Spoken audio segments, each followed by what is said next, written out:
Okay, so we'll talk about limits and continuity of several variables today. So there are interesting things. Okay, I'll start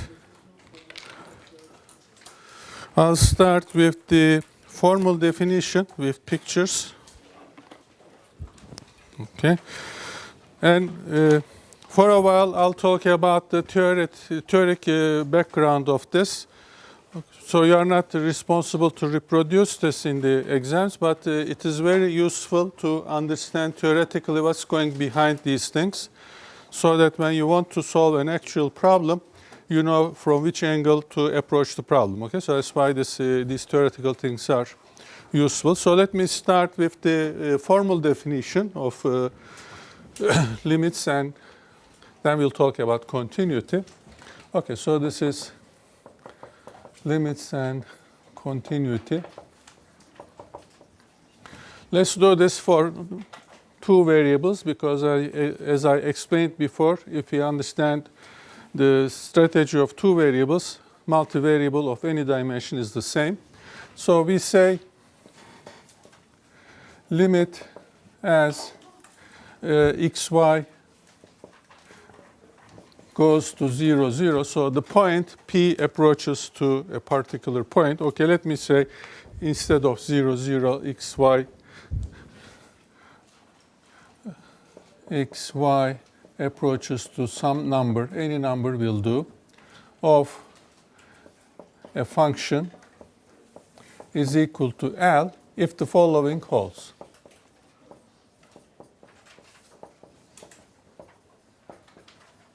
Okay, so let's draw a picture.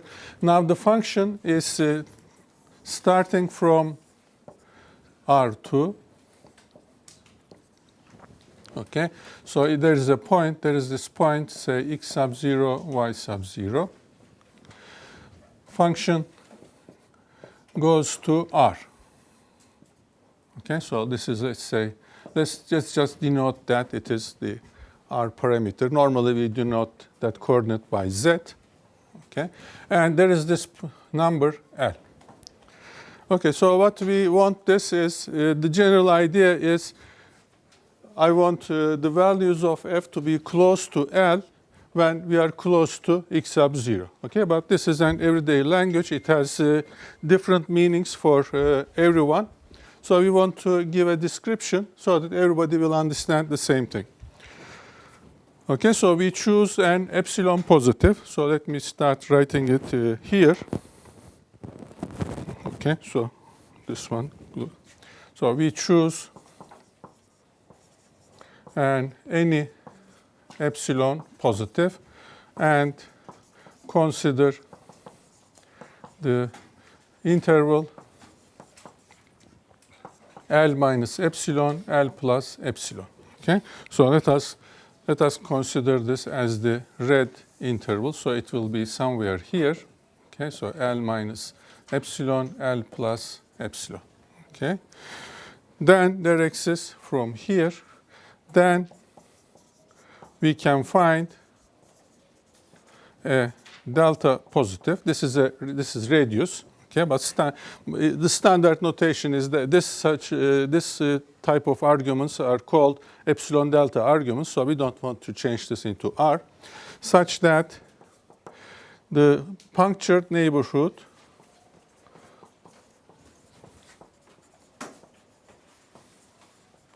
and also in calculus classes, we hate to spell out this neighborhood, and sometimes we have to put U if this is English, or no U if it is American English. So we generally write neighborhood something like this. Okay, the punctured is important. So this is the center is out. Okay, so that's the meaning of punctured neighborhood. Generally, we denote it like this: the ball with radius delta around the point x sub 0, y sub 0, and this asterisk here means the punctured. Okay, so throw away the center. So let me say that this here. So the punctured neighborhood maps under F to the inside of this interval L minus epsilon, L plus epsilon.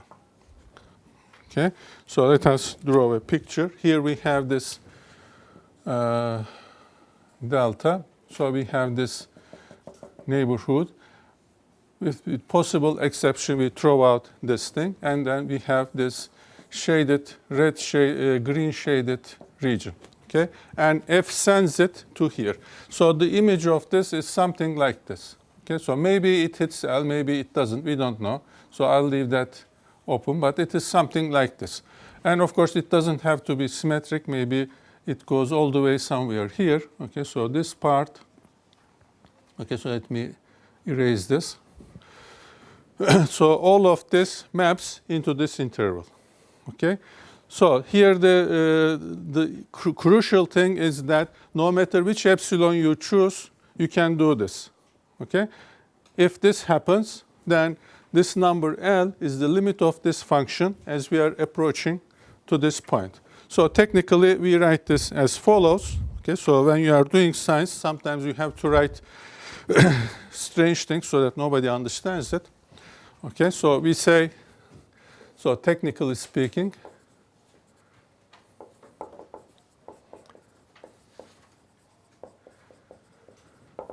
so we say limit p goes to p sub 0. Okay, now I'm not mentioning the dimension, so it can be one-dimensional, five-dimensional, anything. Okay, limit p goes to p sub 0 of a function p is equal to number L. This number L is always a real number. Okay, so sometimes we talk about functions going from R5 to R7, but then there are 7 coordinates there. Each coordinate is of this form. So the important thing is to understand such a thing. Okay, limit of f is L means for any, so let me write this, for any epsilon positive, there is a corresponding delta positive such that whenever we have p minus p sub 0 less than delta, okay, so this part corresponds to the fact that I am not considering what happens at p sub 0. Okay, so always remember the simple example. 1 over x goes to 0 as x goes to infinity, for example. Okay, so you can never put x equals infinity instead of x. Or 1 over x goes to infinity when x goes to 0. Again, you cannot put x equals 0, but we can still talk about the limit. So not to get tangled up with those details, we stay away from here. We are interested in the behavior of the function around that point. The value of the function at that point will come in the next stage when we talk about continuity. Okay, so whenever we have a point like this, we have the value of the function there minus this claimed limit is small. Okay, so this is the technical definition of a limit. Okay.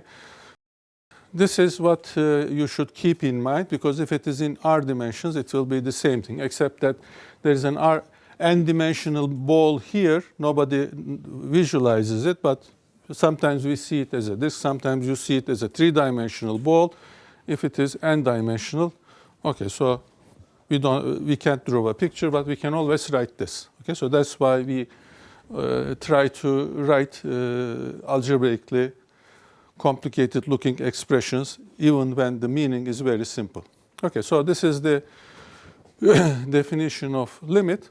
Now next, of course, comes the question, how do you employ this in calculations? Okay, using this description, if you remember from one-dimensional case, is very complicated if you want to calculate the limit of something. Even if you want to calculate the limit of a cubic polynomial in one dimension using this definition, you'll run into extreme difficulties. So we start doing some consequences of this definition, which will make the application easy.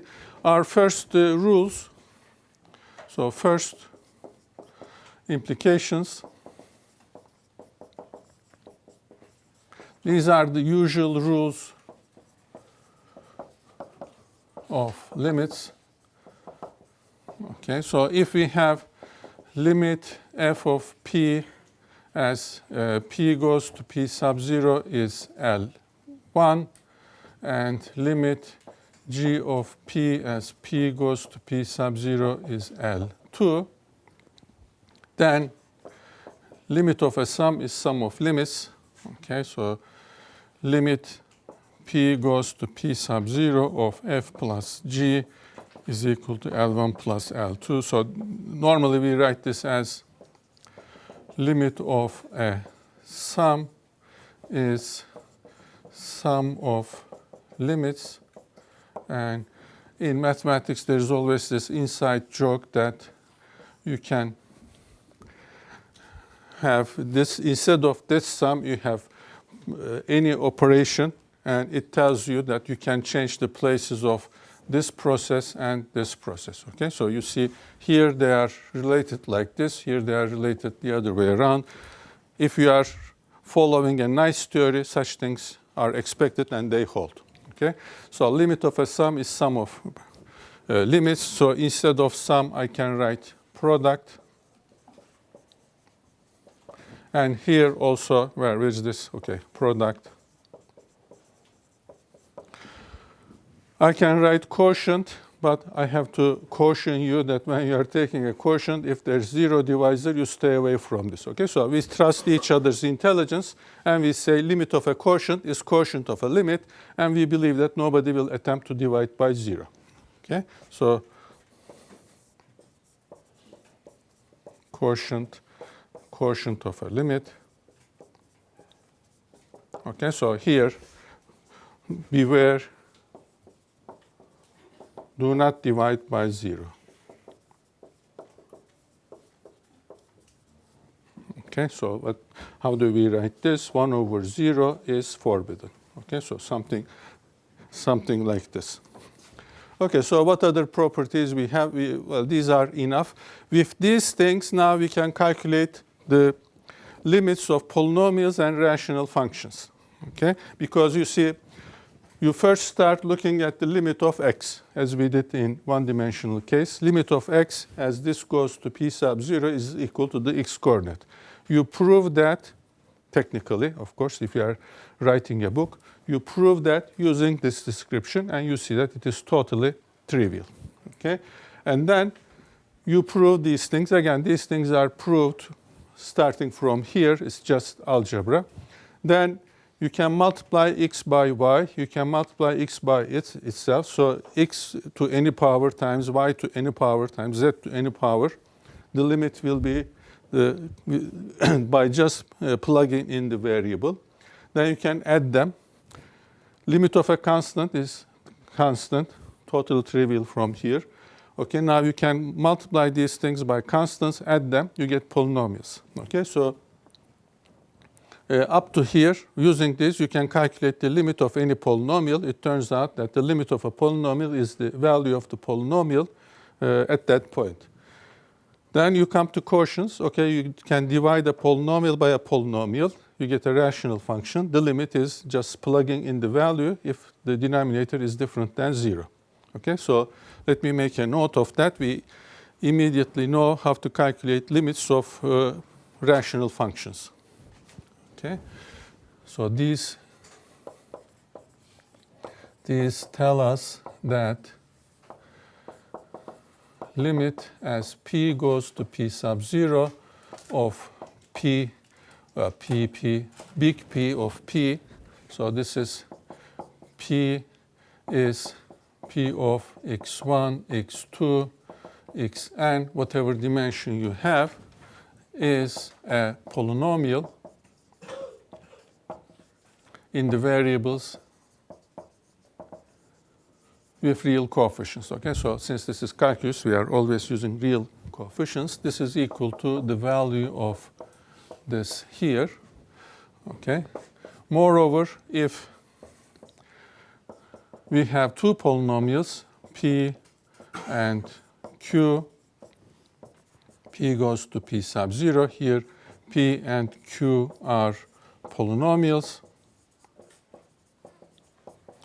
and the limit is p sub 0 q p sub 0 if q of p sub 0 is different than 0. Okay.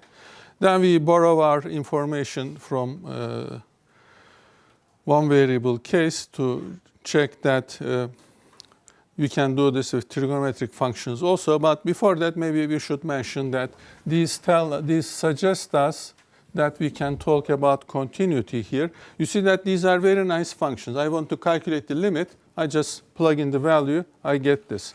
So there's a huge class of functions for which you can do this. We call them continuous functions. Okay? If a function f is called continuous at p sub 0. Okay, so here just one technical detail. When you are first talking about continuity, you talk about this at a point. In real life, we are interested about a function, about those functions which are continuous wherever we want to do calculations. But it always helps in doing calculations to remember that continuity is checked point by point. A function f is called continuous at p sub 0 if limit as p goes to p sub 0 of f of p is f of p sub 0. Okay? Before I say something about this, we say f is continuous on some set u inside Rn. Okay, last semester we had n equals 1. Now we are having n larger than 1 if f is continuous at every p sub 0 in U. Okay, so generally we are interested in these, in functions like this. So when we write something here, it means that in order to check continuity at p sub 0, first of all, the limit must exist. The function must have a value there. Okay, so the function must not be like 1 over x, then you cannot put x equals 0. Okay, these two numbers must exist and they must be the same. Okay, so there are all sorts of pathologies. These two numbers may exist, but they may be different, then the function is not continuous there. The nice thing about continuous functions is, again, using this description, something like this, you can show that if you add two continuous functions, the sum is continuous because you see the limit of a sum is sum of limits. You can multiply continuous function. Quotients will also work if the denominator does not vanish at that point. And also, in addition to the usual rules, so let me say, okay, so in this one,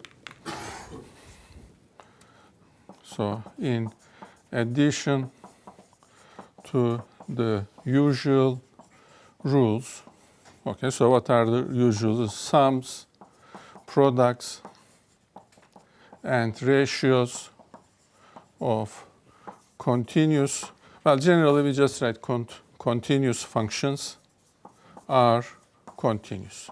Okay, so this also stands for continuous. Again, when we talk about ratios, we don't divide by 0. So in addition to this, compositions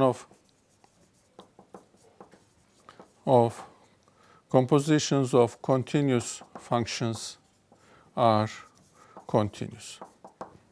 Okay. So for example, sine function is continuous. X squared plus y squared function is continuous. Sine of x squared plus y squared is continuous. Okay, so something like this. Okay, so if we didn't make this observation, this definition would be just like a dog following its tail, because how do I know that a function is continuous? I have to calculate this limit. But why am I introducing the concept of continuous? Because it will make life easier in calculating limits. Okay, so if you just theoretically look at this thing, it's useless. But because of this observation, now we start from the beginning using this again. X is a continuous function. A constant function is a continuous function. Y is continuous. Z is continuous. Now, You add them, multiply them, you get polynomials, rational functions, and using some trigonometric, geometric arguments, we know that sines and cosines, trigonometric functions are continuous wherever they are defined, except possibly at endpoints if there are places where they are not defined. Now we compose all of this, still they will be continuous. The proof of these things are in the books, and they use epsilon delta arguments. Okay, once that is settled, now we'll look at these things. Okay, so life is easy in calculating limits. If the function is continuous, we know how to calculate them. And if the function, how do we know the function is not continuous? How do we know if the limit does not exist? Okay.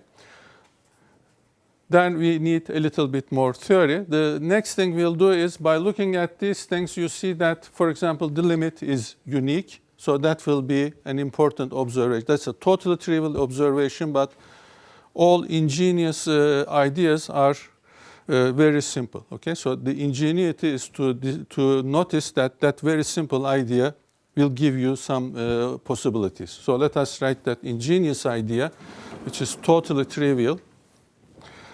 Okay, so notice that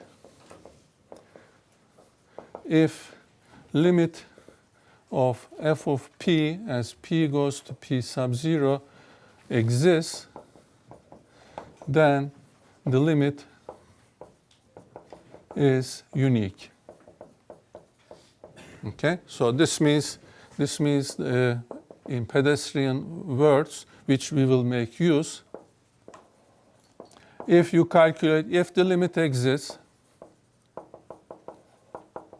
so this means you do some epsilon delta argument or whatever. Okay, so now this is just a theoretical approach, so we don't care how you found that, but suppose we know that the limit exists.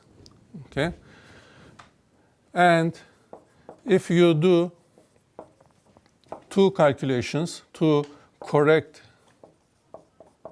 calculations, and find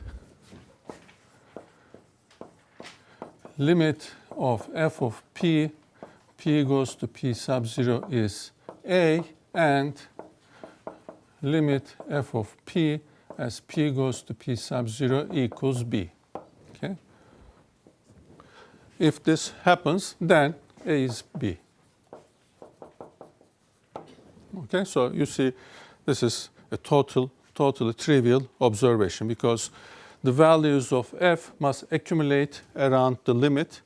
If b is slightly away from a, so here if this is a, if this is b, the general definition of limits says that I can choose any epsilon neighborhood here. So if they are different, there's a positive distance between them. So I can choose my epsilon to be positive and still less than this distance. Then all of the green ball over there will be mapped inside this. Okay, so there won't be anything left for this guy. So this cannot be the limit. So that's the idea. It's totally trivial. But what is important thing is that you can make two different calculations. Okay, and if you get different numbers, then it means that the premise is wrong. The limit does not exist. So how do we use this?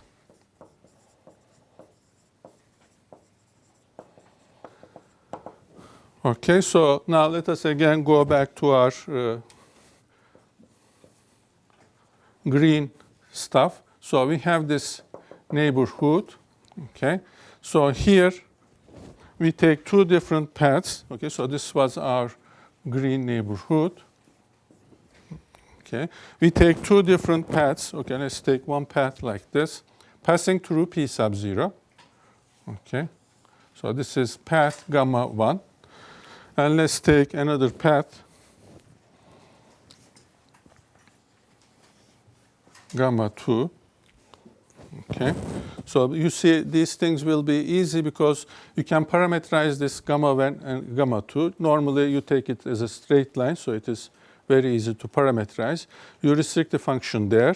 So what do you expect? If all of this green part is mapped into the limit here, this is L, and all of that green part is mapped into something like this. okay, then obviously these colored paths will also be somewhere here. Okay, so that's what we observe here. Okay, so let me now write very quickly what I just said. Take two paths passing through P sub 0, say gamma 1 and gamma 2. Okay. Restrict F to these paths and take the limit. Okay, so we'll look at limit of f of p as p goes to p sub 0. This is the general limit, but now we are looking at a restricted limit. This says that you are free to choose p in any way you like in this green part. Okay, but now I add a condition, p is on gamma 1. Okay, so suppose this thing is equal to a, and then I look at limit p goes to p sub 0, but p is now on the other path of f of p. This is equal to b. Okay. In real life, this is easier to calculate. Okay, instead of having lots of parameters, you put just one parameter t. You say x is equal to a linear function of t, y is a linear function of t. You put them here, simplify, you get just a function of single variable. And then you use L'Hopital and check if the limit exists or not. Okay, so it's easy. Now, if limit f of p as p goes to p sub 0 is equal to L, then A is equal to B equals to L. Okay, so this is our totally trivial observation. Okay, now ingenuity is to read it backwards. If A is not equal to B, then the limit cannot exist. Okay, so on this side, I have some expectation. Every time this holds, I will have A equals B. But I check now, I have A and B not equal. Okay, so this is a very useful observation to conclude that the limit does not exist. Instead of spending hours to find out that this is a bad function at that point, you immediately do this because these calculations are easy. So let me write that ingenious observation has a name. It's called the two-path test.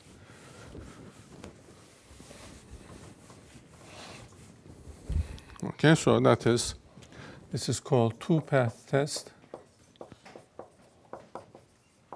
This is for the non-existence of the limit. Okay, so this does, if you observe, okay, so one caution here, if you observe that A is equal to B, you don't conclude that the limit exists because A can be equal to B without the limit not exist. You can find two nice paths along which you get the same number, but there are millions of other paths. Besides, the actual limit is saying that P is not going to obey any rule. You have to choose P freely, and still the number should be close to L. Okay? It's just like if it rains, the streets are wet, but you check that the streets are wet, you cannot conclude that it rained. Maybe the gardener was drunk that day, so he watered everything, the garden, the street, the house. Okay, so these funny things happen even in mathematics. So if they are equal, I don't know if it is coming from here or not. But if they are not equal, then I definitely know the limit does not exist. So if limit of f at p sub 0 along two different paths are different, then limit of f of p as p goes to p sub 0 does not exist.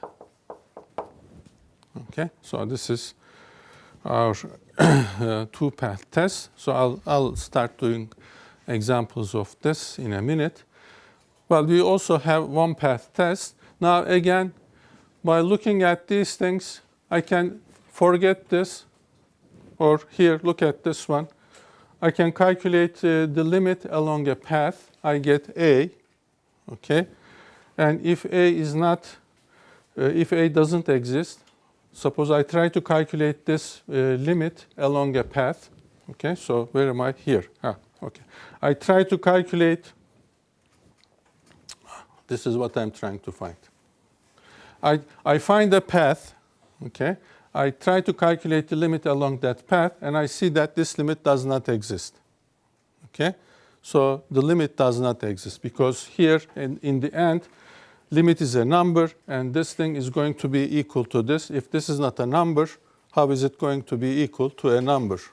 Okay? So this thing is called one-path test. It is not as very useful as this one, but sometimes for a strange function, you suddenly see that if you approach to p sub 0 along a funny path, the function blows up. Blows up means that the value becomes infinite. Okay, so then you don't have to do any further calculations. You conclude that the limit does not exist. Okay, a similar observation gives one-path test if there is a path gamma passing through p sub 0 and limit of f of p goes to p sub 0 restricted to this path does not exist, then the limit does not exist. P goes to p sub 0 does not exist. Okay? Well, this is not a standard name. This is just a convenience. If you notice something fishy there, okay, you just throw it out. But this name is standard. Okay, so in every book it goes with this name. So you have to know the name. You find two different paths. You calculate the limit along these two different paths. You get the same number. You just wasted your time because you didn't learn anything. But if you chose the paths carefully and you get different limits, then you know that the limit does not exist. Then you throw the function away. You say at that point the limit does not exist. Okay, so these are the things. And well, these are negative things. Don't we have a positive thing? Some positive result. Okay, so this is the usual sandwich theorem. So sometimes we call this the sandwich theorem. Sometimes we call the squeeze theorem. So this is the same theorem as in one-dimensional case. Okay, so we have, suppose f of p, well, I'm always using f as our test function, so let me use something else. G of p less than or equal to f of p less than or equal to h of p around p sub 0. Here around p sub 0 technically means that you take a ball of radius r around p sub 0 and you'd consider the punctured ball. We are not interested in at what happens at p sub 0 when we are calculating limits. And on that punctured ball, we have this equality. Okay? Maybe outside the ball, these functions have different relations to each other. But suppose we find a small neighborhood of p sub 0, we remove p sub 0, and on that region, we have this relation. Moreover, these guys have the same limit. And limit p goes to p sub 0 of g of p is the same as limit p goes to p sub 0 of h of p, and suppose this number L. Okay? Then limit p goes to p sub 0 of f exists, and it cannot be anything else but L. Okay, so this is the usual thing. Note the notation is suggestive. This holds in one dimension, n dimension, any dimension. Okay, because the reason why it works is when you calculate the functions, you are on the real line. It doesn't matter how many dimensions p has. you do your calculations, we are in a real line. And now we are working with the real numbers, so the same conclusion holds. Okay, so I think we did all the theoretical things. Let me check on my recipe if I mentioned all the things. Okay, so let me start with doing some calculations. Okay, let me start over here. Now, first of all, what can go wrong? Okay, so what can go wrong and what can you expect in the exam? If you have nice functions, okay, and if you just plug in the value and you get the limit, you can always do that. So in the exam, since we are going to check if you juggle these concepts around, we have to ask a challenging problem. The challenging problems are of the following type.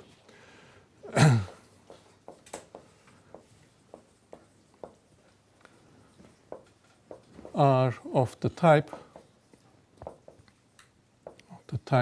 you take limit.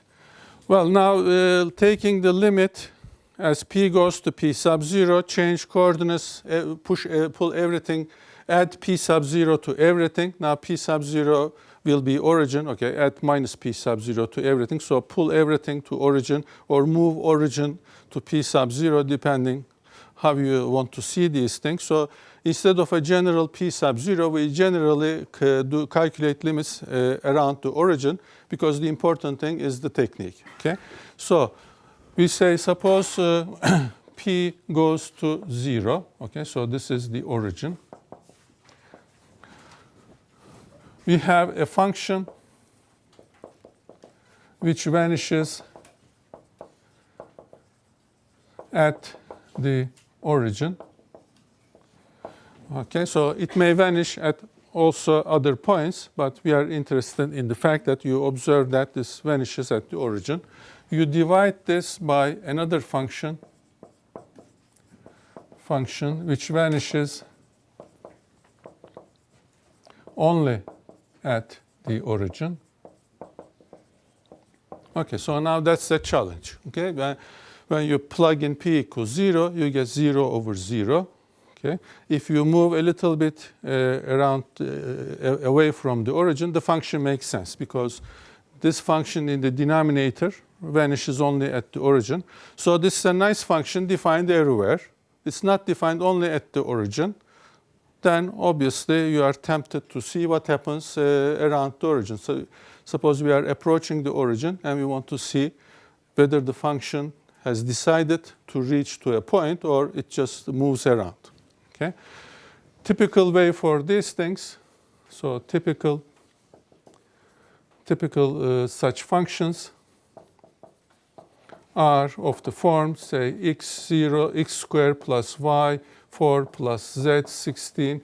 Okay, so you have even powers here, okay, or you can multiply these things, x squared times y squared.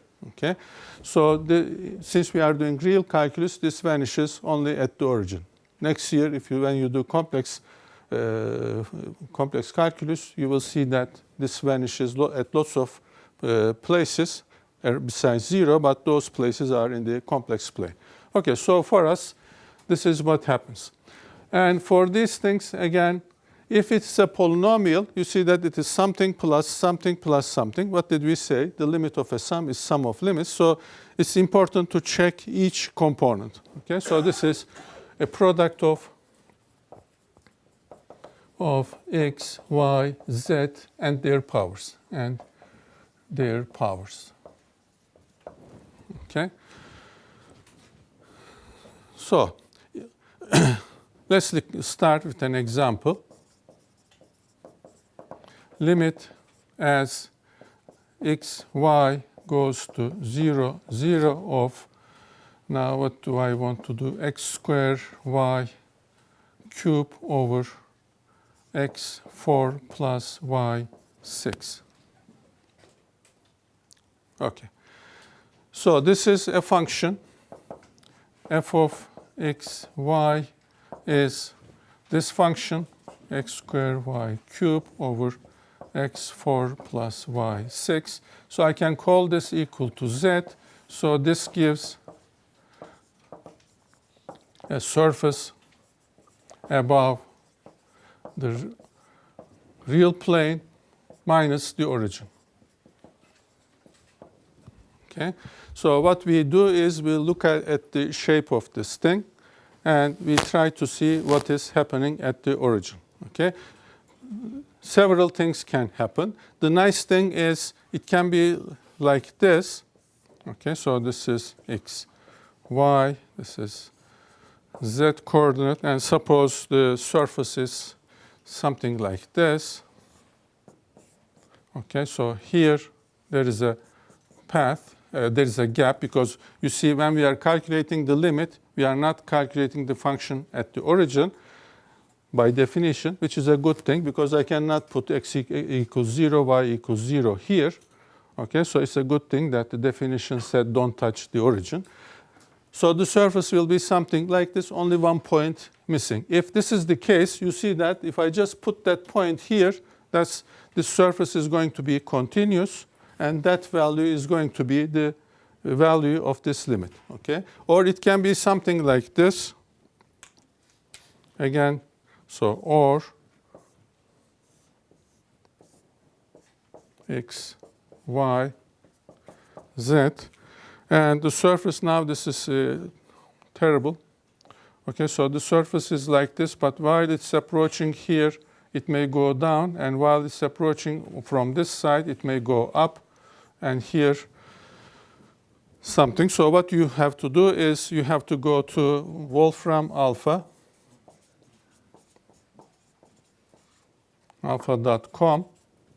and you just say plot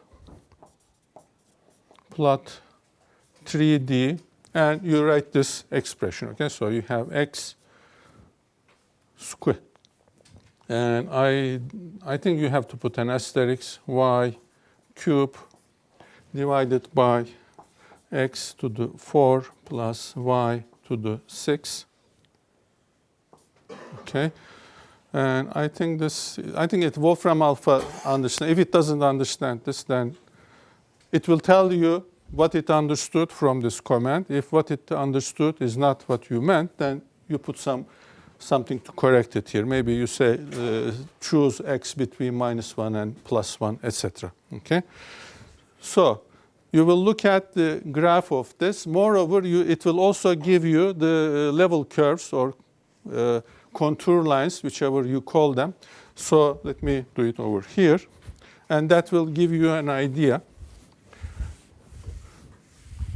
Okay, now I don't remember which way we called them because every year the name changes. So the curves on here on which the function has the same value. Okay, so maybe, I don't know if it is, let's say contour lines.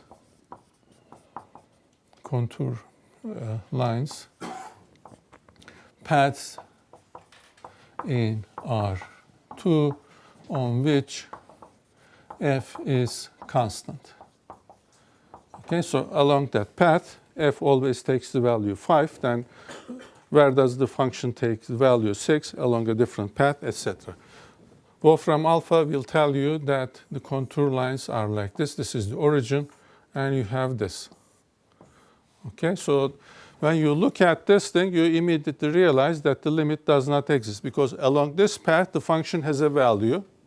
But along this path, the function is a different value, but these contour lines are coinciding at the origin. So if you approach the origin along this path, you get a different limit. If you approach the origin along this path, you get a different limit. Okay, that's what you read here. So you have infinitely many different paths, and you will have infinitely many different values at the origin.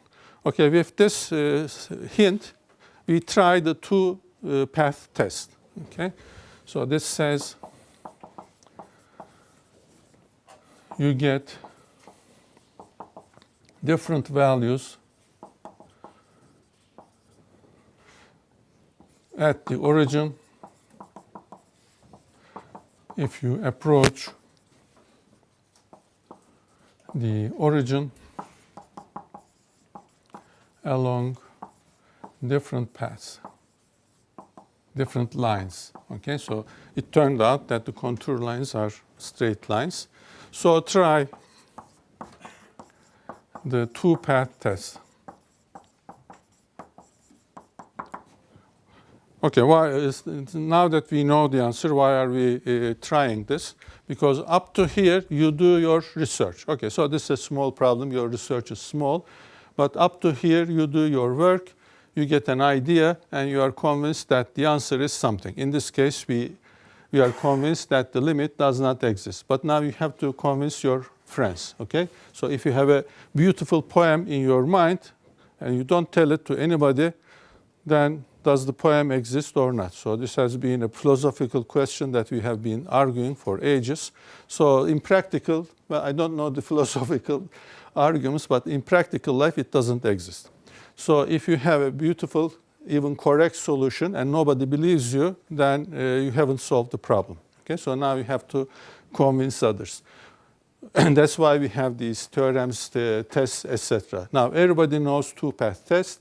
Everybody knows that if you can produce two different paths along which you can easily calculate the limits, and the limits are different, then the general limit does not exist. Okay, so that's why you do this.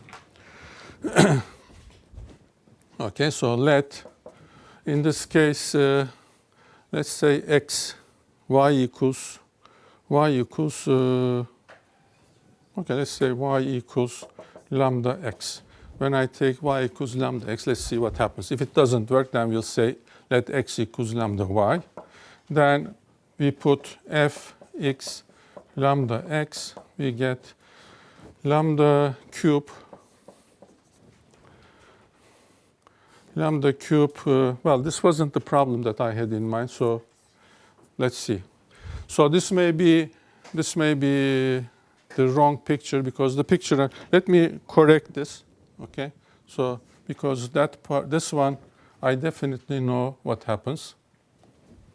Okay, so I'll just change this to 4 and 8. So 4 and 8. So I call this Z. This is not 7. Okay, so if you do this, I check this with Wolfram, you get these things. With the other one, the limit does not exist, but I'll explain it next hour. Okay, so with this one now, I have lambda 4x 6. No, let's do it the other way around. In this example, let x equals lambda y.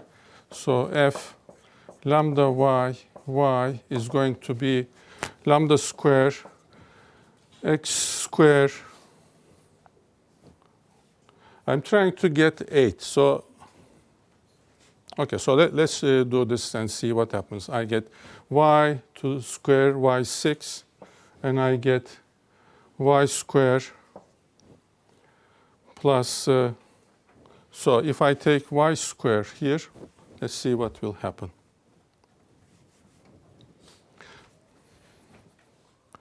So why did I get different numbers here? So here, let me check this. Okay, so check this on Wolfram alpha. Okay. So here I'll do, instead of doing something from memory, when you have something like this, you try to make everything 8. So in order to make this 8, I have to take x equals y square. So, okay, so x equals lambda y square, f of lambda y square y is equal to lambda square y to the 8 over, so the other thing is y to the 8, but I have lambda 4, right, plus y square. Okay, so if you do these things with your intuition rather than from memory, it's perfect. Okay, next thing, we are going to take the limit. In the limit, remember that we had that technical thing saying that we are working on the punctured line. You have a question? Well, yes, this one, y to the power 8. Okay, thank you. Okay, so again, we are going to take a break, but one last minute. Remember that in the definition of a limit, we insisted that we worked on a punctured limit. We don't work at the origin. when our path is like this, the origin corresponds to y equals 0 on this path. So we stay away from the origin. Okay, so in our punctured disk, y is different than 0 if I am following this path. So I can cancel y to the 8th. Okay, so this is now lambda square over 1 plus lambda 4. Okay, so what we have is this limit f of p as p goes to the origin, but p is restricted to the path lambda y square y, okay, is equal to limit lambda goes to 0, because this point goes to the origin when lambda goes to 0, okay, of lambda square, no, not lambda goes to 0, y goes to 0, okay? So this thing, here the parameter is y goes to 0 of, after I cancel these things, I have 1 plus lambda 4. Okay, so no matter what lambda is, when y goes to 0, we get this number, lambda square over 1 plus lambda 4. Okay, so this tells us that if you move along different paths, you get different numbers, because your path depends on lambda. Along that path, you get this number. Okay, so the limit depends on the path. Okay, so different paths give different limits. So limit as p goes to the origin f of p does not exist. Okay, I'll continue from here. One last question. Can p goes to the origin, p take any value? Depending on the path or the possible outcomes has a restriction? I didn't hear most of what you said. This is the path. Okay, so this is a parabola. We are approaching the origin along a parabola. This lambda tells us how squeezed the parabola is. You choose two different parabolas. You calculate the limit along them. You get a different limit. Yes? This part? No, can f take any value as 0.0? Ah, you mean this one? Can this be any number? No, that can't be, but No, this is not. This is constant when you fix lambda, but we are free to choose all possible lambda. So when you check this thing considering this as a function of lambda, it takes values between, I think, 0 and 1 over 2. So the function hits z-axis at every point between 0 and 1 over 2. Okay? So it doesn't cut, this picture doesn't hold. It doesn't cut the origin only at one point. It touches the origin here. It touches the z-axis here. It touches here. From 0 to 1 over 2, I believe the maximum of this is 1 over 2 when lambda is equal to 1. that's only one group of paths. Mm-hmm. You can take another path which is not a parabola. Mm-hmm. Limit can change. The limit can change. Yeah, that's another question. But if we take, for example, if you take cubics, then probably the limit will be 0. Along most paths, along most nice paths, the limit will be 0. And along only parabolas, it will reveal the fact that it just wraps around z-axis. So in this case, you can, I'm sure you can show that it doesn't take, along the z-axis, it doesn't take any other value than 0 and 1 over 2. Okay, but you have to do some calculation for this. Since I saw the graph of this thing, I'm convinced that we can do that. Okay, now I understand your question. Yeah, that's another question. Sometimes we are interested in all possible limits of this function. Okay, because if it's a bad function or a nice function, whichever your taste is, if it doesn't have a limit but it wraps around the origin, then how many points does it hit? How many different points does it touch along the z-axis? Okay, so in this example, it touches only a limited region. There are functions which touches the z-axis from -infinity to infinity. Okay, so but let's stop here and continue from here next hour. Thank you for the question.